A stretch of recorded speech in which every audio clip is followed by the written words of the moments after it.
doesn't seem to me that the good people of Ghana are getting a fair deal from manufacturers of cement who seems to me to have constituted themselves into a kind of cabal and are shortchanging the good people of Ghana. Why do you think a country with free trade regime would need regulation to control the price of cement? I heard it being bandied about all over the world. The free trade regime, yes, of course. I mean, I guess you would also be reading the Constitution. I mean, the Constitution has got all sorts of rights in there. Human rights, it's human rights. You read it carefully, it tells you may have those rights, but they are not absolute. All the rights are constrained. In the free trade economies, free trade markets, advanced countries like United Kingdom, America, and all those things, no one, no enterprise, no company has a freedom to do whatever they want to do. I mean, I don't see why there should be freedom in Ghana for any particular sector, any company or a group of people to come together to consider themselves into the cabal. There's nothing like absolute free market. It doesn't work like that. There's still the need for consultation. But you seem to give the impression that you didn't need to consult anybody. So consultation, and why do you say that I haven't consulted them? You know, okay, I've consulted enough. I have consulted since about January of this year.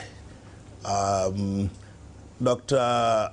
Dawson Amwa, the chairman of the Ghana, I think, Cement Manufacturers Association, Chamber of Ghana Chamber of Manufacturing Association, Dr. Edison. I've been somebody I've known from the time long before I got anywhere near the ministry. It's somebody I know very well. Just on my nomination and approval to become the minister, he was the first person who introduced this concept of regulation in the cement industry to me. Many times he came to my chambers, my law chambers, my law firm, to have the discussions with me. So when it became necessary to first put in place the original LI 2480, it was Dr. Amwa, Dawson Amwa, who actually gave me the original draft. This is the man who is now going around telling the whole world that I don't do consultation. He actually gave me the draft. That whole thing is his handwriting. It's his handiwork. So what's the point you're making? The point I'm making is that people just go around and start bandying anything that they want, and it becomes a kind of news. It could not be, it's palpably false for any suggestion that I haven't consulted. When we finish with this regulation, it is with this same person that we started discussing the concept of regulating prices. And then ultimately, when I handed this matter over to the committee that is